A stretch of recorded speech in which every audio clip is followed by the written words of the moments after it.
এটা ঈশ্বরের একটা পরীক্ষা, মেনে নে মা। উনি উনি কেন এটা করলেন আজ আমরা বুঝতে পারছি না। হয়তো হয়তো সেটা আমরা বুঝতে পারবো পরে।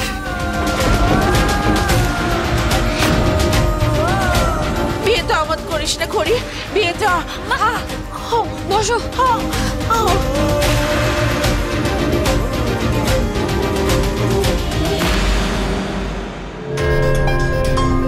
এই ছোট বৌদি, এসব কি হচ্ছে? রিদ্ধি তো বিয়েতে রাজি হয়ে গেল। আমি জানি না, সত্যি বুঝতে পারছি না। বলছি যে আমার কি মনে হয় বলো তো, বোধহয় বাবা ওকে কিছু বুঝিয়েছে। এদিকে তো কোনে আবার বিয়েতে রাজি হচ্ছে না, কি ছেলে খেলা হচ্ছে না, আমি সত্যি বুঝছি না। আচ্ছা, সবটা দেখাশোনার পরে আমরা শুধু শুধু এই মেয়েটার সঙ্গে কেন রিদ্ধির বিয়েটা দিতে যাবো বলো তো? আমি জানি না কি বলবো বলো তো। মধুজা, মধুশ্রী, আমার একটা কথা শোনো।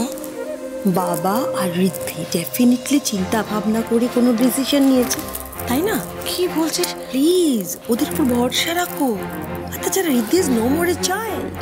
ও যা করছে ভেবে চিন্তে বুঝে শুনে করছে। ধুর, আমি ভাবতে পারছি না, ভালো লাগে না। বুঝতে পারছিস না, কিচ্ছু বুঝতে পারছিস না। বুঝে শুনে করলেও কাজটা তোমাদের রিদ্ধি শোনা ভুলই করছে, আর তার দাম ওকে সারাটা জীবন ধরে চোকাতে হবে। এবার এই মেয়েটাকে ও না পারবে ফেলতে, না পারবে গিলতে।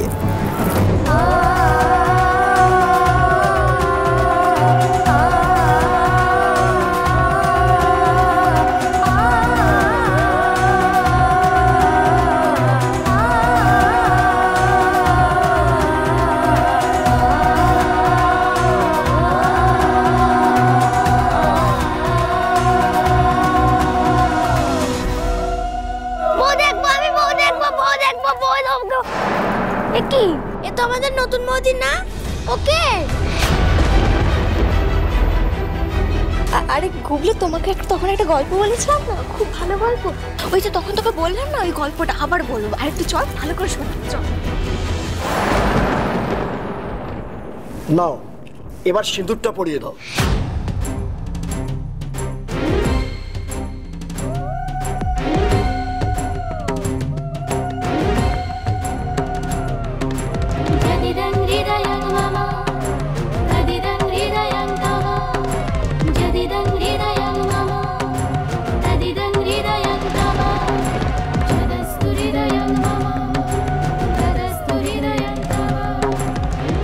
সরি মেজদি, আমাকে ক্ষমা করে দে।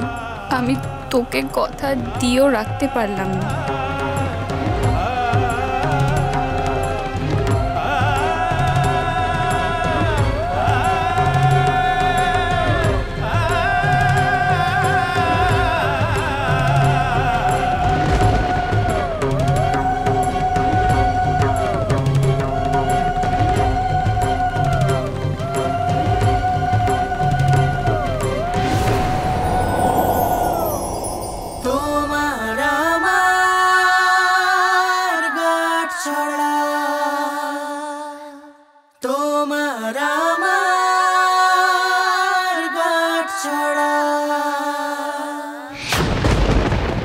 ঠকিয়ে বড়লোক বাড়ির বউ হওয়ার মাসুল এবার আপনি সারা জীবন দেবেন করে।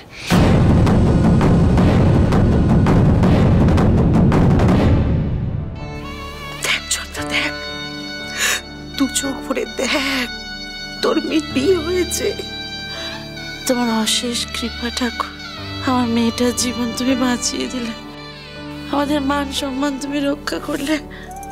আমি তোমায় কথা দিচ্ছি ঠাকুর, আমি আর কোনোদিন তোমার কাছ থেকে কিচ্ছুটি চাইবো না। কিন্তু আমি চাইবো ঠাকুর, তোমার কাছে হাত জোড় করে প্রার্থনা করছি, ওকে সুখী করো, এ জীবনে আর ওকে কষ্ট পেতে দিও না।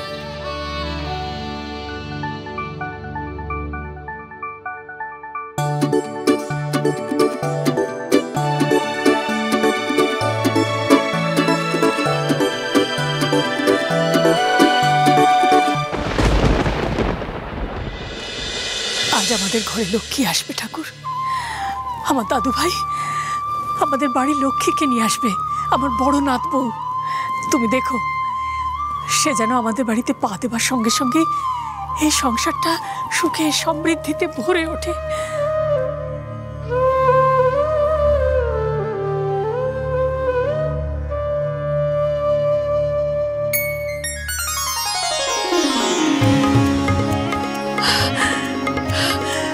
বড় বৌমা, বড় বৌমা, বড় বৌমা, শিগগির এসো, এদিকে এসো।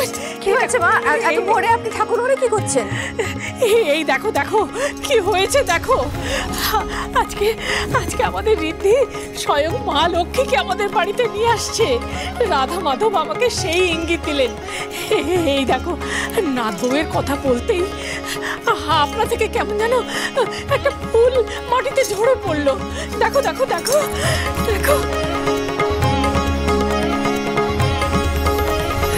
সব তো বুঝলাম মা, কিন্তু কাল থেকে যে আমার মন ভারী কু ডাকছে।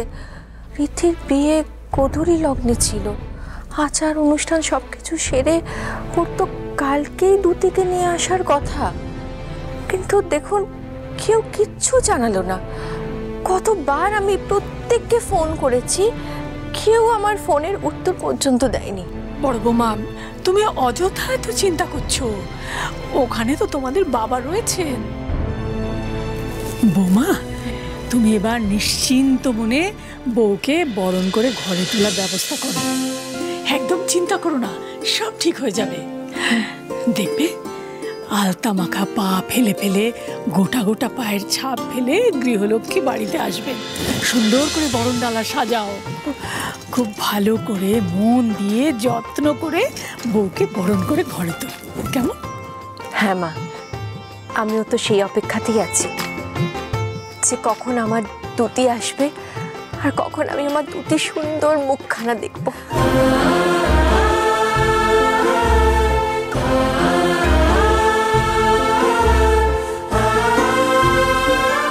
মা, এখন কেমন লাগছে মা? শরীরটা আগের থেকে একটু ভালো?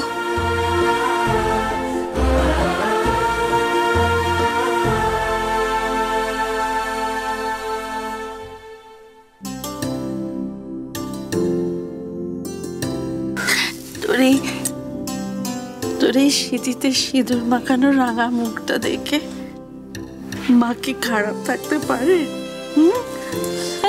ভালো হয়ে গেছি আমি, খুব ভালো হয়ে গেছি। এবার আমি মরেও শান্তি। মা, এই কথাগুলো তুমি আর একদম বলবে না। আমি শুধুমাত্র তোমার জন্যই বিয়েতে রাজি হয়েছি। তোমাকে অনেক দিন বাঁচতে হবে, বনির জন্য, বাবার জন্য। জানি এ কথা বলার মুখ আমার নেই, তবুও বলছি, তুই তোর বাবা মাকে ক্ষমা করে দিস। বাবা,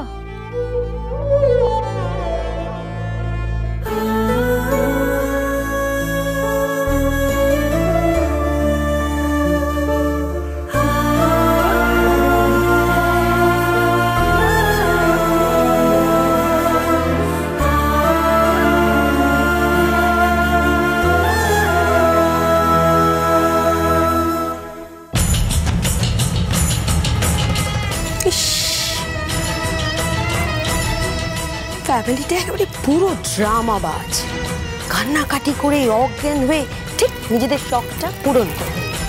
এবার সারাটা জীবন পাসপোর্ট পা দিয়ে আয়েশ করে কাটা।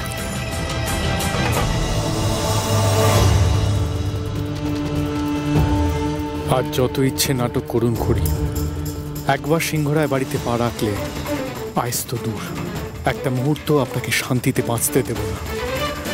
আমাকে বিয়ে করার দুঃসাহস দেখিয়ে আপনি যে কত বড় ভুল করেছেন সেটা ঋদ্ধিমান সিংহরায় খুব ভালো করে বুঝিয়ে দেবেন। আমি শিওর একটা দক্ষযোগ্য বাঁধবে। আমি এটাও বুঝতে পারছি না যে বাবা কেন এই বিয়েটা দেওয়াতে গেল, কি দরকার ছিল বিয়েটা দেওয়ানোর, আমি কিছুতেই বুঝতে পারছি না। বাবা কি করবে বল? হ্যাঁ, বাবা কি করবে? আমাদের ব্যবসা, এত বছর ধরে গড়ে তোলা রেপুটেশন সব জলাঞ্জলি দিয়ে ঋদ্ধিকে নিয়ে চলে যেত। এটাই তোর কাছে প্রবলেমের সলিউশন, তাই তো? কাবুকা কথা বলে সব সময়।